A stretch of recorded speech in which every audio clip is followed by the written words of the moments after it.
But first I wanted to ask a couple of questions of Richard and Sean. These are both guys who have been at the intersection point between digital and analogue for their whole careers. Richard started out as a guitar technician and turned his expertise in logistics into one of Australia's most successful companies. Sean started out selling radio ads about digital playlists. So I'd love to hear someone selling ads into that legacy media, Sean. I hope you have never lost that. And if you've progressed your way through businesses that are dear to all of us, Microsoft, LinkedIn, Lego, and now Shopify. But first to Richard, you have really thrown your weight behind the power of education, particularly in tech, to help Australia become the kind of leader we need to be in growing and attracting a tech workforce. Every kid now in Australian primary schools is learning how to code little robots that can draw pictures on a piece of paper. How do we get from that sweet interaction that our kids are having with tech to the kind of skills that they need to develop, and what are you doing to help us get there? Well, first of all, education is fundamental to the success of our economy. It is huge, and because the world is becoming ever more technical, ever more engineering-based, and ever more fundamentally integrated, we have to have a focus on technology education. And whilst everybody talks about STEM, I try not to say that word unless I absolutely have to, because kids don't understand that word. They understand the world, they understand what they want to interact with the world, they want to learn, they want to be curious, they want to discover things, they want to find a purpose in life which involves being infused with the energy that education can give you. WiseTech has committed 1% of its net profits to education, in this particular case to Grok Academy, which provides a learning platform for technology right across K through 12 to Australians. I personally have put an initial $50 million towards tech education and developing that process. And I think if we think about that, it's an enormous leveller of society. We can be more inclusive, we can be more complete, and we can do things that build our economy in ways that are deeply, fundamentally driven by technology. We do have some competitive pressures, and I'm not talking about internationally now. We still have relatively low participation rates for females in the hard end of technology. I saw a statistic the other day that's 20% of females graduating in technology degrees, but it's only about 7% graduating with software engineering. And that's a strikingly low number. And that's mainly a societal problem, because at very young ages we're told this is what girls do, this is what boys do. I call this the trucks and dolls problem. And ultimately, equity and inclusiveness has to be thought of from top to bottom. WiseTech is very inclusive, and it has a very powerful workforce that's very successful. It's grown its worldwide business very successfully from Australia.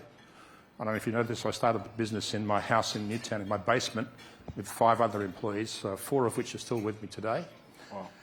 And the fact is that we are a very clever country, but we can be much better than we are now. Education is the fundamental of that. Sean, a lot of your career has been about helping bricks and mortar, old-fashioned businesses get their heads around digital, something that's very familiar to me working in the mainstream media. What do you think is in the next 5 years for us as we come past the COVID pandemic into a new area of retail, a new era for retail? Where are those old-fashioned businesses, particularly small businesses, where do they need to develop to get to the kind of productivity and the workforce changes that Australia needs? Yeah, I think we're still, the dust is settling from what we all went through, and I think what happened was 10 years of innovation in 2 years, and so I think everyone's still learning and adjusting to that.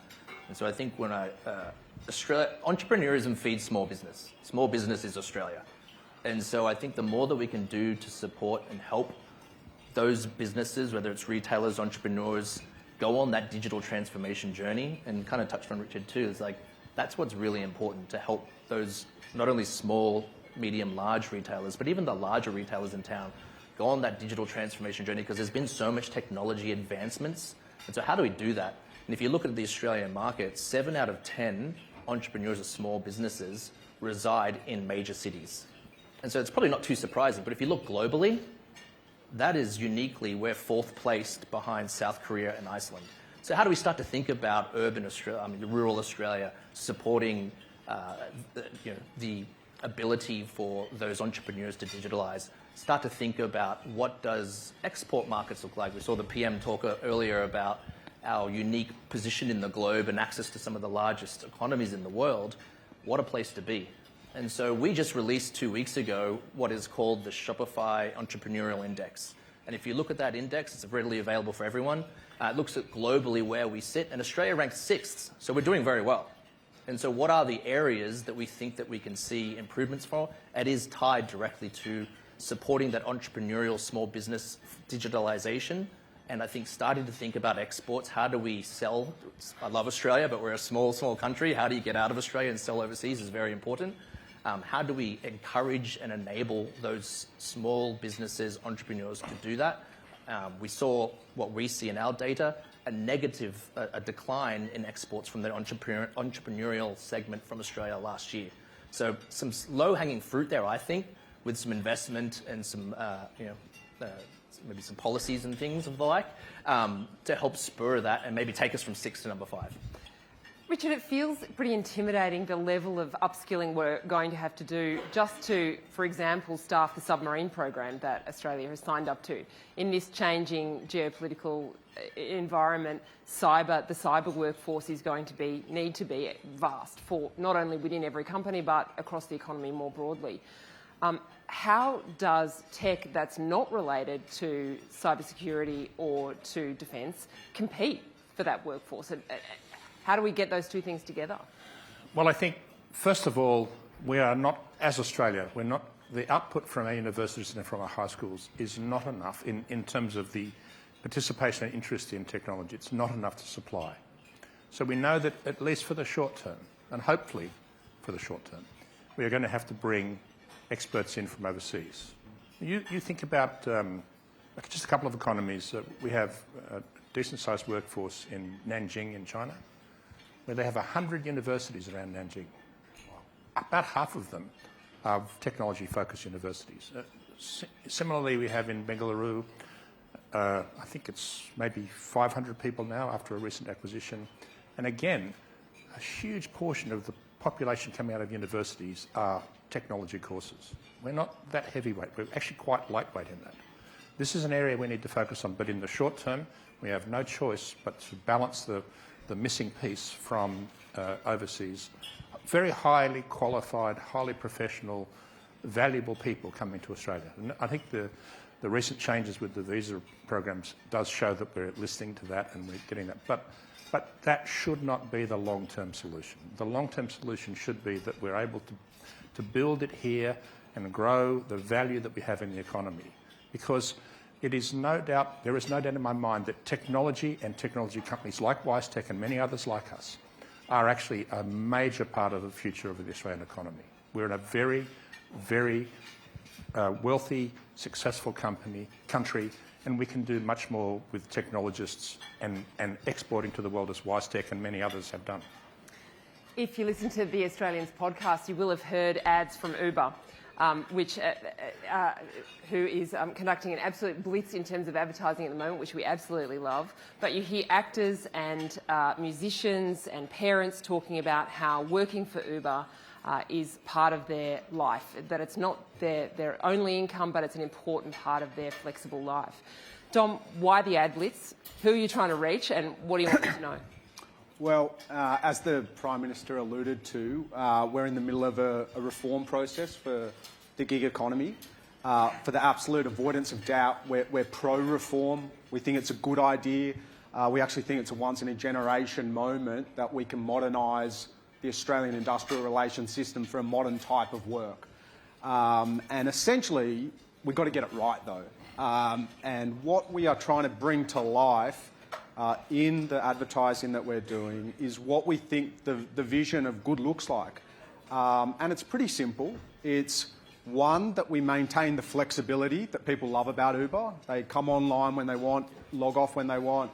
Don't tell us if they're not going to work for a day or a week or a year. But we can start to overlay additional securities and benefits in the form of a universal safety net, which the Prime Minister aligned with, around minimum earning standards, minimum levels of insurance, access to the platform or loss of access. And really what we're trying to solve for here is saying, how do we rise the tide across all the players in the gig sector and ultimately improve the quality of work for gig workers here in Australia? Where we are right now is not far from the famous Hungry Mile, where Australia's labour movement was born because of the conditions that essentially Great Depression gig workers face, trying to get shifts at the docks. Sure. It means a lot to Australians to know that people, especially in lower paid sectors, are being treated well. Do you think the ride-sharing sector and perhaps this gig economy sector more broadly underestimated what Australians expected of regulation and of companies? No, I don't think so. I think the reality is that there is, over many, many years of industrial relations reform in Australia, there's two key forms of jobs. There's contractors with all the flexibility that I talk about, and there's employment with all the benefits that have been built up over many years. The reality is that this forced dichotomy between the two types of work is creating a separation that's unnecessary in our view. You can have the best of both worlds. And so that's why we want to make sure that we're capturing that flexibility, but then overlaying the benefits some benefits more traditionally associated with employment. Ultimately, I think a word that the Prime Minister started with is balance. And Uber essentially is a marketplace. On the rideshare side, it has riders and drivers. On the Uber Eats side, it has eaters, couriers, and restaurants. And ultimately, we're just the tech layer that is connecting those different parties. And we're not going to have a good business if we're not able to balance the needs and costs and benefits associated with each part of that marketplace.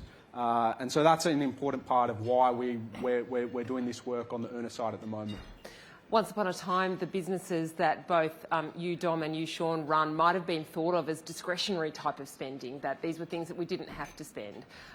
As the economy tightens, what are you learning about whether your services are discretionary or not, how people want to spend, and how's it affecting you? Yeah, I think uniquely in Australia, Shopify is uniquely positioned because we're now powering 25% of all e-commerce.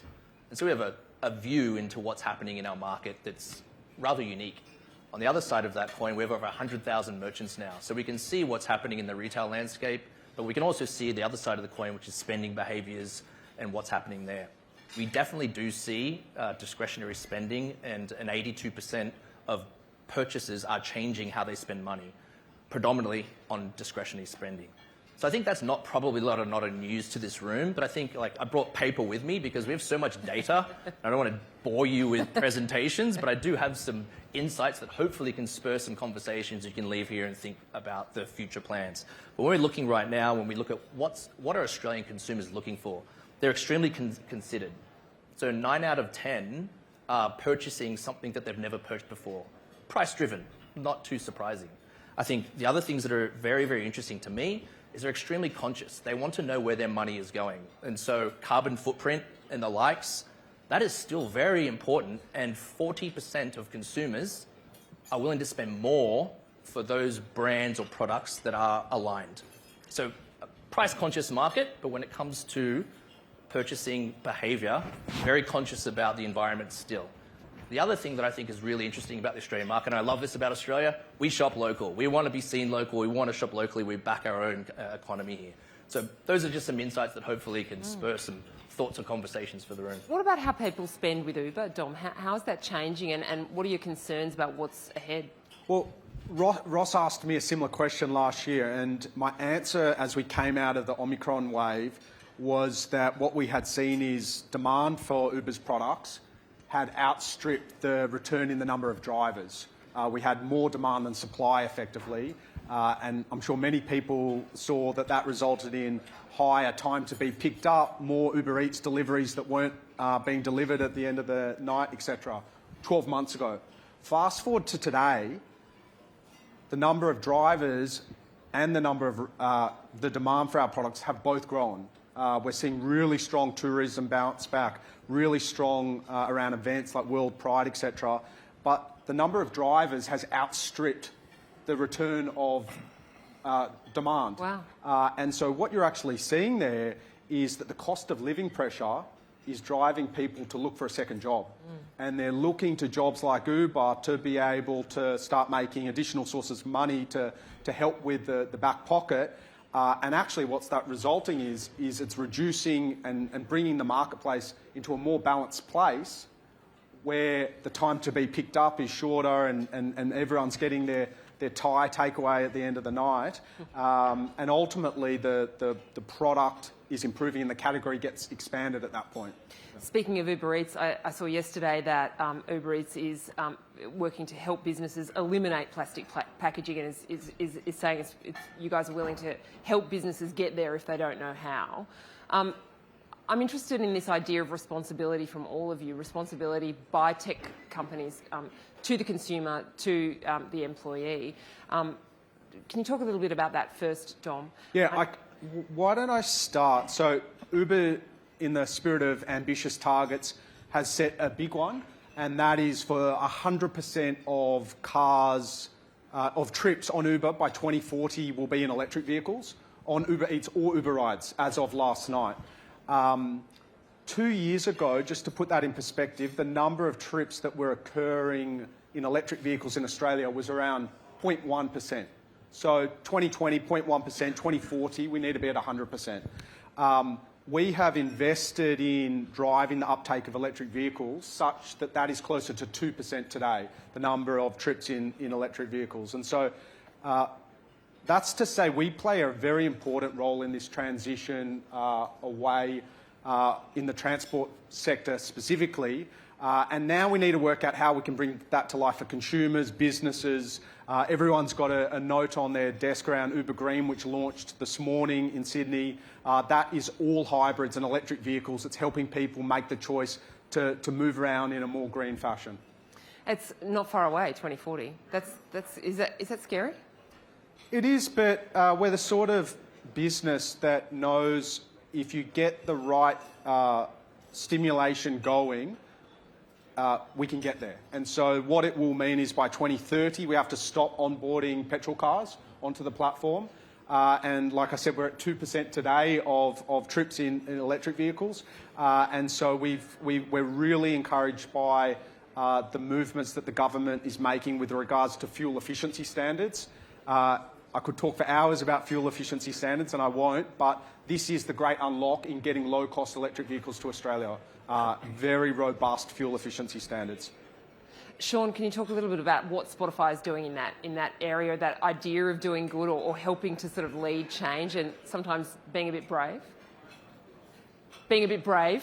You know, that's a brave call that Dom's made.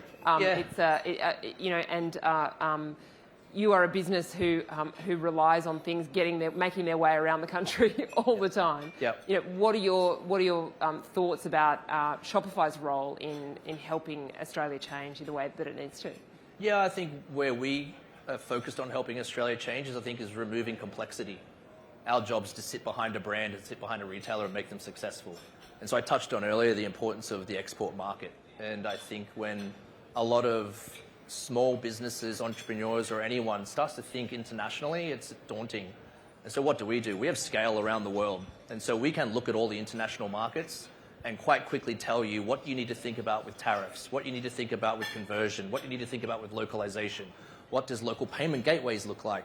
So we have access to what that looks like in each market. So we do have a product called Shopify Markets, which takes that, I guess, intimidation, toil, hard work out. And so that helps Australian merchants, retailers, small businesses, the likes, from the person starting a business in their mum's garage all the way up to JB Hi-Fi who's running on Shopify. How do we remove those barriers of entry and make those markets much more accessible? Richard, AI. How are you feeling about ChatGPT right now? I'm a bit nervous. Well, first of all, I use it extensively. I have done since quite a long time ago. What for? Sorry? What for? Oh, I can tell you. So first of all, I'm going to tell you that it's not intelligence. It's the AI is the big A, artificial, and a very tiny I, intelligence. It's not going to take over the world anytime soon, and we're not all going to die. Oh, that's good. Okay. No, that's good, isn't it? Yeah. It's an incredibly helpful adjunct to what you do. And I literally have it open on my desk, and I do quite a lot of Teams calls and meetings around the world, and someone will say something, and I go, let me just check that. And it gives you incredible ability to research, to develop things, to build things, to write things. For instance, we were looking at various ways of hardening our cybersecurity. We've got 27 cybersecurity team members in the company, and I wanted to build an exam to verify that new staff understood the cybersecurity. So I asked it to write me an exam. Wow. It didn't do it perfectly, but it got it about 85% correct, and with the help of my other people, that took me 15 minutes instead of a day. And I've used it to find background on supply chain things and to think about, and the other reason for me using it is because you have to lead by example. You have to dig in and understand what it's really about before you can actually make a sensible answer to anybody. And people are scared about some of this stuff. They don't understand how quickly it's moving, and it's moving really quickly. But I think it's an iPhone moment.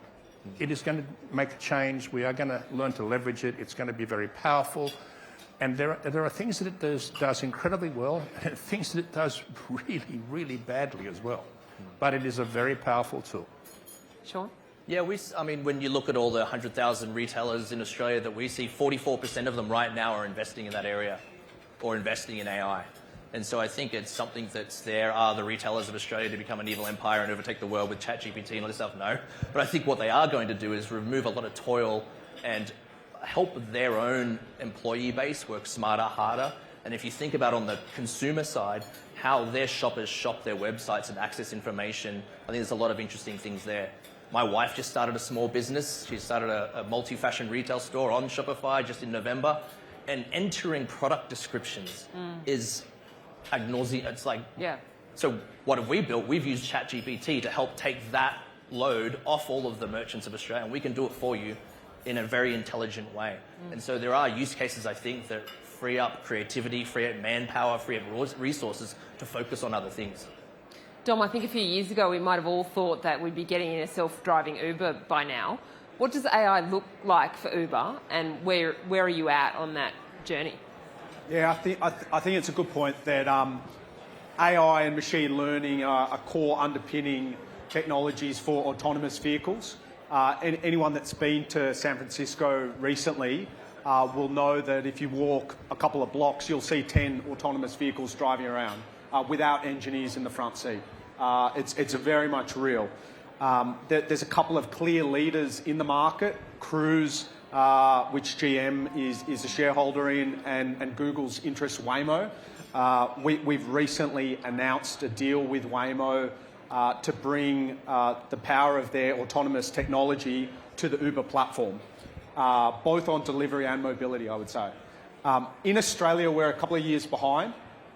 We need to get the data infrastructure really clear so that the autonomous vehicle technology can be ingesting things like road signals, updates to maps, all sorts of detail, and that'll take time. But I'm positive that there's a few key sort of moving pieces that it won't be so long away.